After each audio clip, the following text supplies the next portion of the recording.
These lectures are not designed for use as medical references to diagnose, treat, or prevent medical or mental health illnesses or trauma.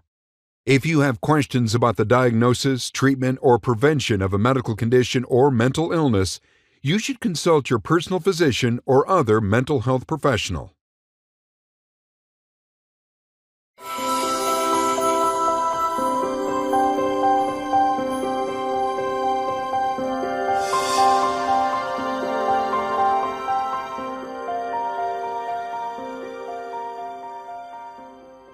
Here's a list of things I did before starting on this lecture. I fed the cat, I watered the houseplants, I got out some chicken to thaw for dinner, I checked my email, and I checked my Twitter notifications. Now, none of those tasks were particularly urgent and maybe not all that important, but they elbowed their way in and took over. Sound familiar?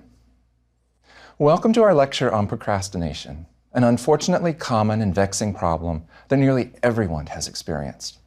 But why does it occur? What's the reward? On the surface, it clearly seems irrational.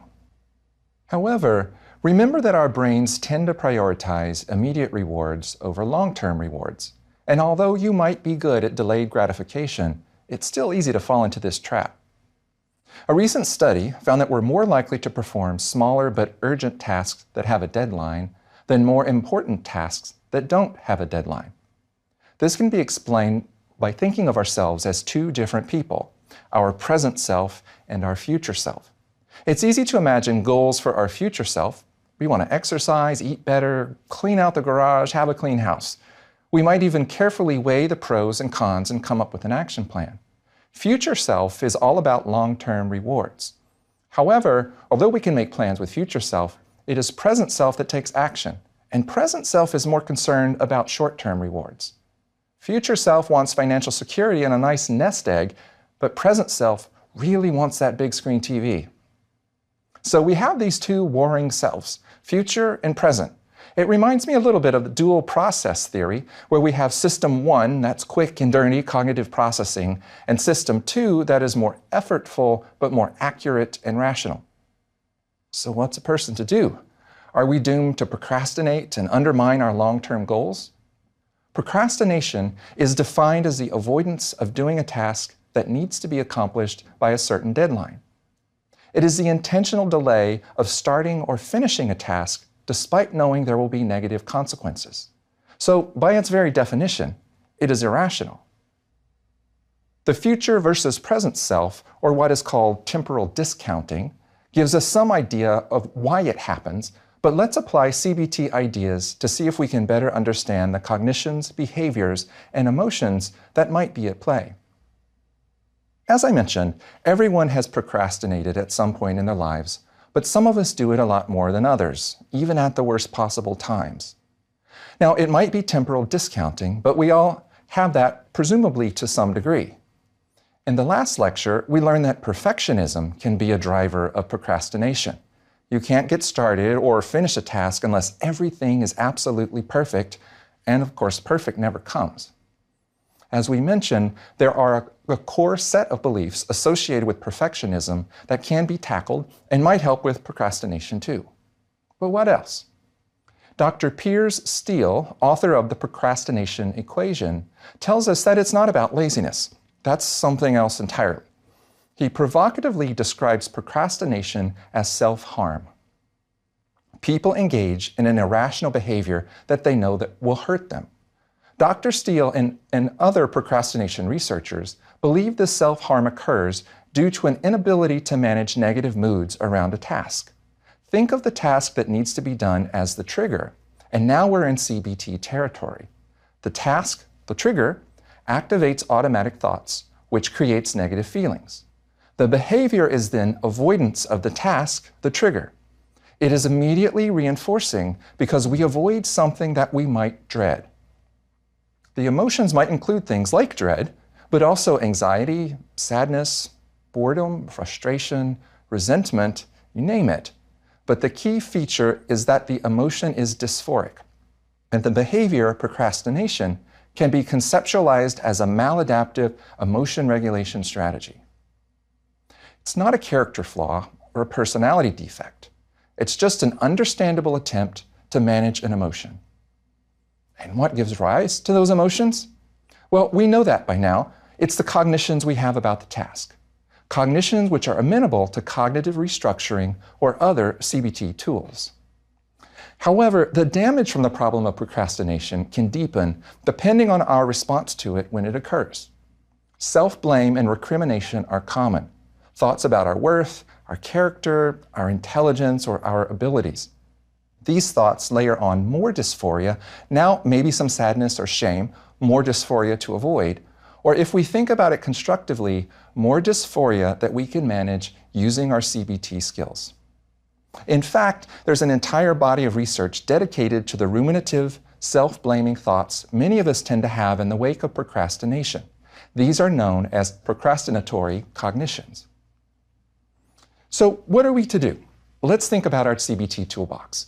Now, on the behavior side, we might use graded task assignment and contingency management.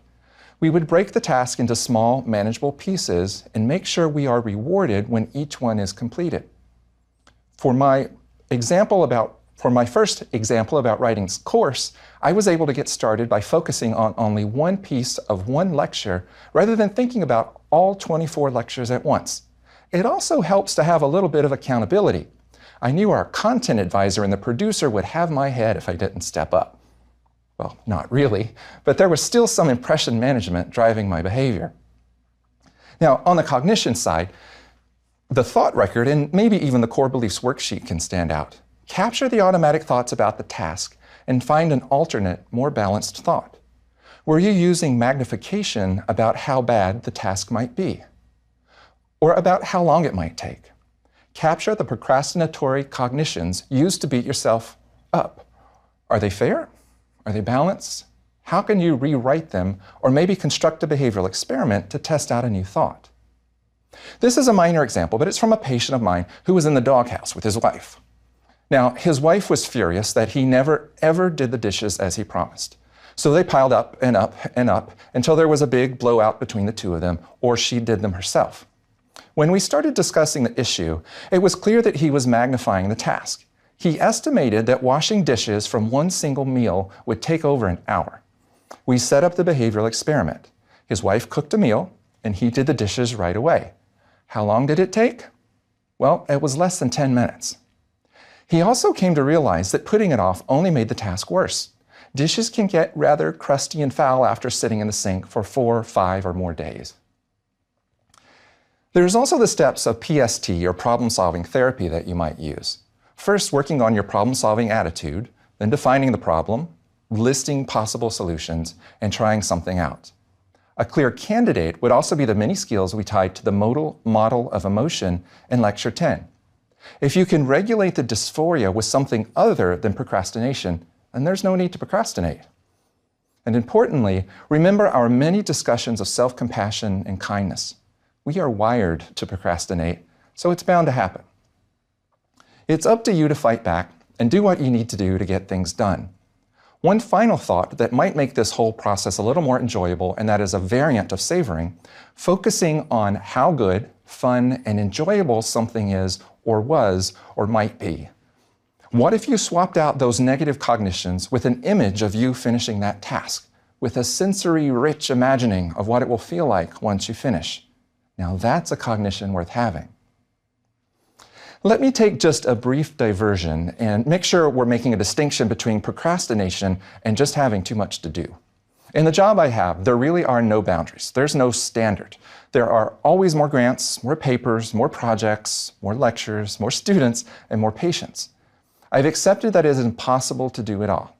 Is that procrastination? Well, probably not.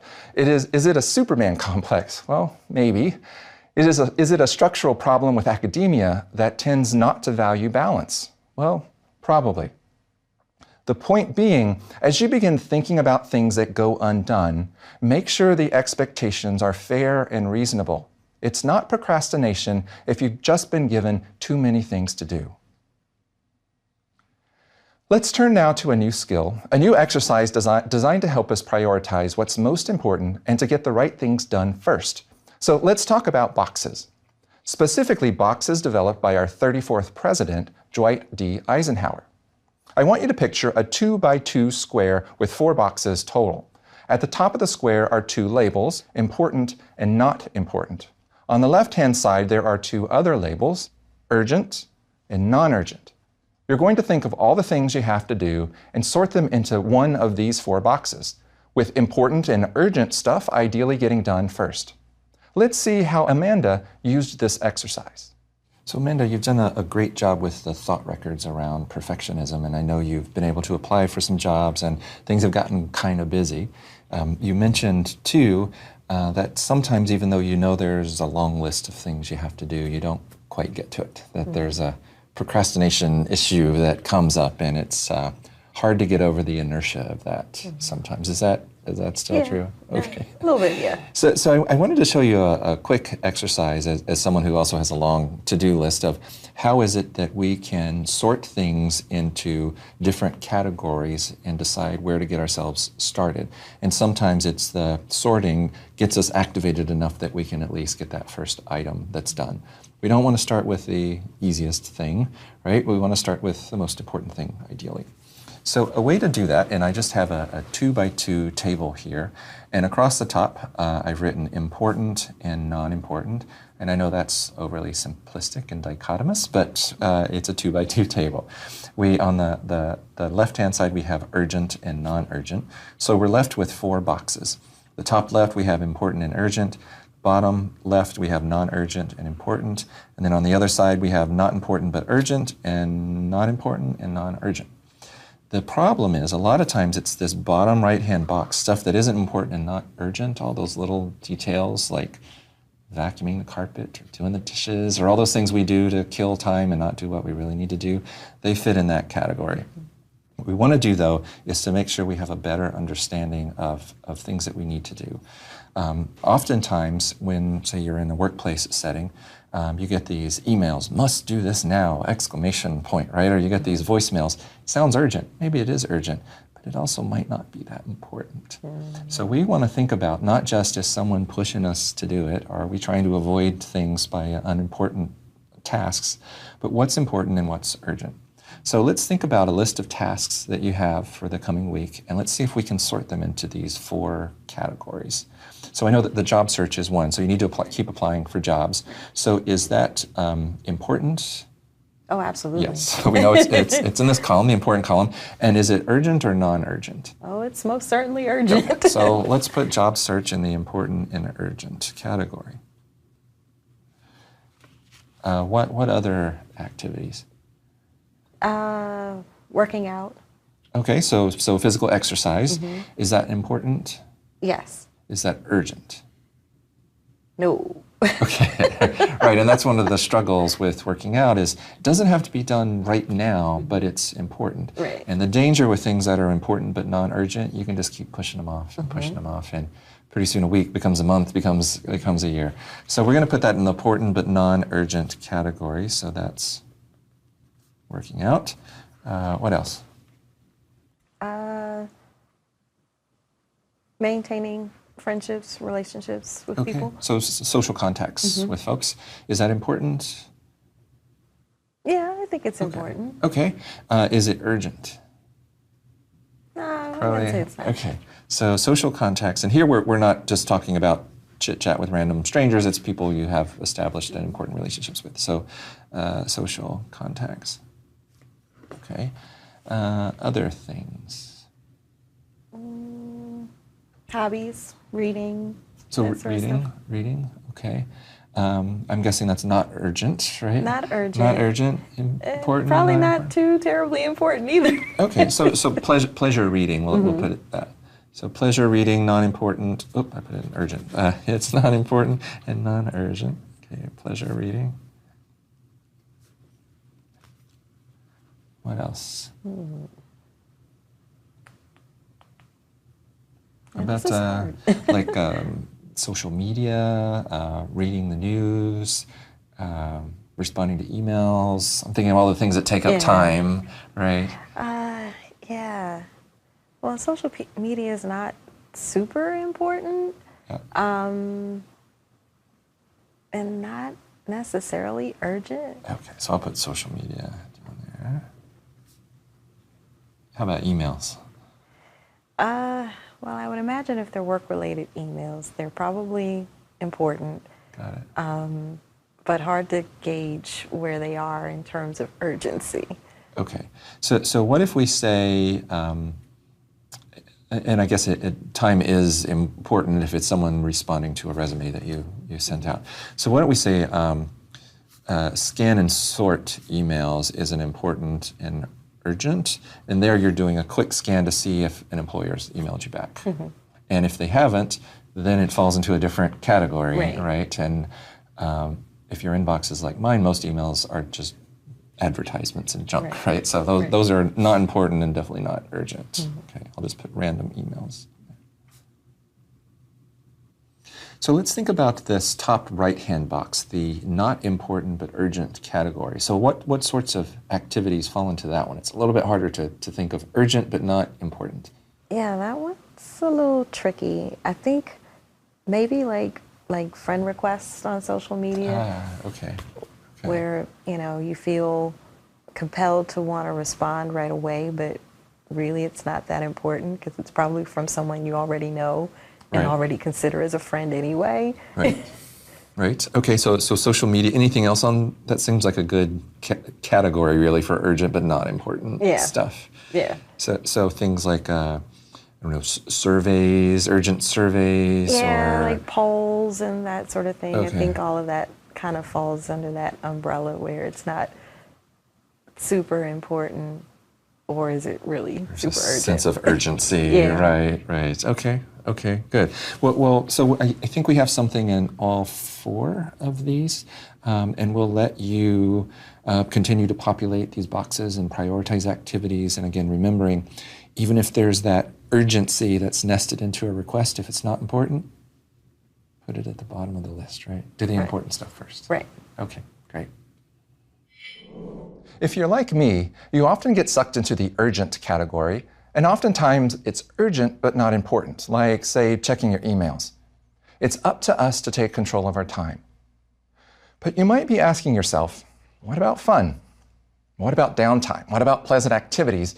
What about that Dutch concept of Niksen, Niksen, the art of doing nothing that we talked about in the last lecture? I would say these kinds of activities are important, but often non-urgent. They should still get priority, but it's up to us to figure out the right amount of things we have to do versus the things we want to do. Concepts we learned about in the Intro to Behavior lecture. But let's take a step back and look at some general strategies adapted from Phyllis Corky, the author of The Big Thing, How to Complete Your Creative Project, even if you're a lazy, self-doubting procrastinator like me. First, she suggests we identify small goals. And here she's really talking about graded task assignment. If writing 24 lectures is just too overwhelming, break it down into smaller parts.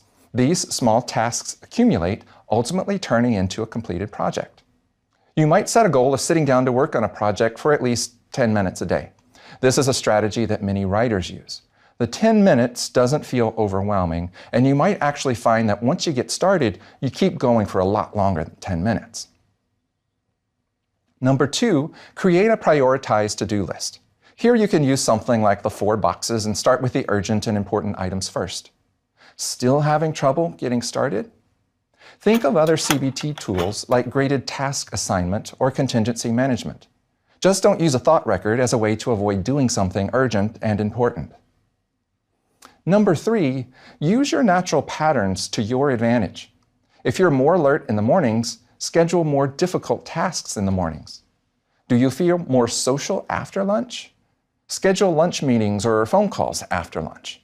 Is there a time of day when you prefer to be quiet and withdraw into yourself? That may be a good time for organizing your desk or cleaning up your filing system. The point is to pick the optimal time and circumstances you need to make the job easier and to get it done. Number 4, complete quick tasks immediately. If a patient asks me for a reading about depression, I give it to them immediately rather than adding it to my to-do list. If a student needs help making a connection with another faculty member, I make the call right away, right then, while the student is still in my office. 5, increase the pressure. Use an egg timer or an alarm on your phone to limit yourself to a certain amount of time to complete a task. Now, this strategy might create a little more anxiety, but it also prevents task creep, where we spend 30 minutes editing a document that should have taken 10 minutes. The alarm and the pressure it creates also changes the contingencies. Getting the task done is a bigger relief.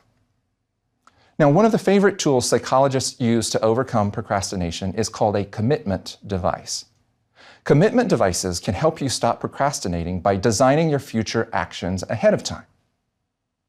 For example, you can curb your future eating habits by purchasing food in individual packages rather than in bulk size. You can stop wasting time on your phone by deleting games or social media apps. You can limit TV time by putting your TV in a closet and/or making it difficult to pull out and hook up. You can buy a non-refundable gym membership, or you can set up an automatic payroll deduction to put more money into your 401k. The less you have to think about it, the better.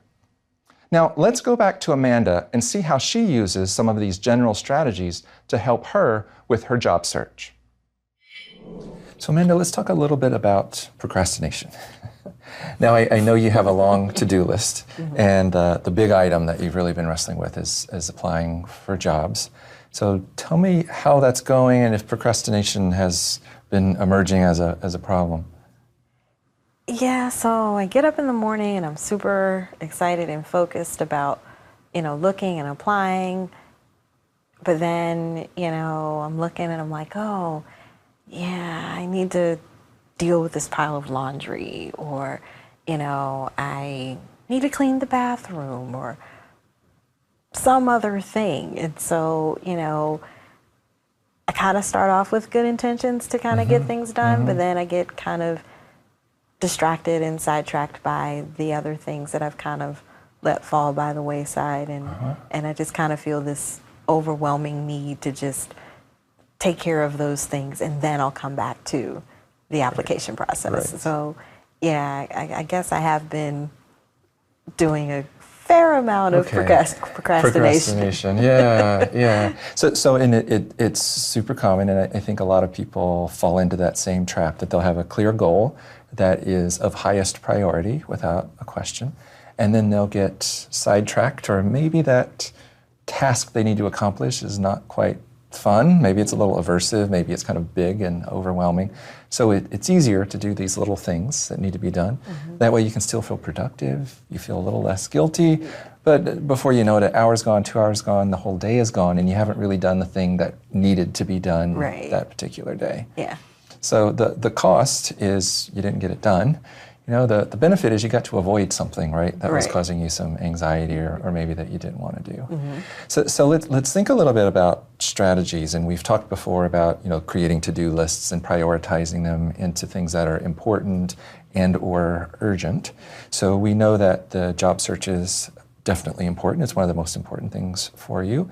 Even though it doesn't have to happen right now, there is some time urgency to it, and it needs to happen sooner rather than later, and it's been an extended period of unemployment that you'd like to see end ASAP. Right. So we have you set your priorities. Now we need to think about behavioral strategies that you can use. Get up in the morning, you're focused, you know what you want to do, but that dirty carpet's calling, right? Or the dishes in the sink are calling, or that load of laundry is calling. So what can you do behaviorally that might help? Maybe I just need to make a schedule. I schedule time to do some of the things that I need to get done, instead of just kind of doing them when I'm thinking about them, that I actually build them as a part of the day. That maybe I just kind of make myself a schedule where, at 9 I'm doing laundry, but then at 10 I'm doing applications for an hour, and then, maybe at 11, I take a break and I do something else. Yeah, maybe I just need to make a schedule or something. So you will take active steps to claim and manage your time, essentially. And of course, the majority of the time should be spent on the tasks that are most important. But you recognize that we're not machines, right? We need breaks. So you can decide, what's the best window of time when you can work on a job, on a task, 45 minutes, maybe an hour, however long until you start losing focus. Then it's a good time to, I call them study breaks, right? To take a study break where you can do 15 minutes, maybe 30 minutes of those other chores that need to be done. The danger there is that time slips away from you. So it's probably a good idea to set an alarm or to set a timer. I mean, back in my grad student days, I had an egg timer, and I would write for 45 minutes on my dissertation, then I would set the egg timer for 15 minutes and go do stuff. It would ping, and then I would go back and sit down at the computer and work more. Sounds like maybe something like that, or you could use your phone or a watch or something to keep time. Would that work for you? Yeah, I think it would. Okay. So what's the right amount of time then per day, if we were to set a goal to work on job applications? Ideally, it would be 10 hours, but that's probably not realistic. So what amount of time do you think? I'd say probably like 4 or 5 hours out of the day. Okay, so 4 to 5 hours out of the day, which still gives you a lot of time to do other things. We've talked before when you were doing activity scheduling that you need a balanced mix of activities, some that give you a sense of accomplishment, some that give you a sense of pleasure, some that sort of feed that introvert so you can have some time alone, time to yourself, but also activities that can help you to connect with others. So I would encourage you to break out that activity schedule again, but this time paying attention to the high priority tasks that need to be done, scheduling in those study breaks, thinking about ways to limit the amount of time you spend on study breaks, then looking for those open windows and scheduling those other activities. Does that sound like a way to move ahead? Yeah, I think I can do that. Okay, terrific. But what if you are just not motivated? Well, flip the script. Sometimes action precedes motivation. Run it as a behavioral experiment. Not feeling motivated? Okay, do that 10 minutes of activity, reassess your level of motivation. I would predict that maybe it went up just a little bit. But can't you just sometimes relax and miss a deadline of two? Well, of course you can, but I would recommend first sorting things into those 2x2 boxes, getting that urgent and important stuff done first, and then maybe rewarding yourself with a little bit of relaxation time. When is it time for tough love? When should you use a punishment instead of a reward? Well, in general, we know that rewards work much better than punishments. So before you go and find a stick, I think you might want to reconceptualize the kinds of rewards that you might use to move yourself forward. So where are we now with our toolbox? We've added in core knowledge now about temporal discounting, an operant conditioning phenomenon, and we know that it's probably hardwired. Our present self tends to win. We've learned how to use graded task assignment or committing to work at least 10 minutes as strategies to bring about distal future self-rewards a little bit closer. We learned about procrastinatory cognitions. Is the task really that onerous? Are you really that bad for not doing it? Are you spending more time avoiding it than it would take you to just do it? We've learned how to use a 2x2 grid to sort activities into urgent, non-urgent, important, and non-important categories. And we've learned about the use of commitment devices. I encourage you to add these to your toolbox, and there's no time like the present to do that. Please join us for our next lecture, where we'll be circling back to anxiety and talking about sensitivity to interpersonal rejection. Thank you.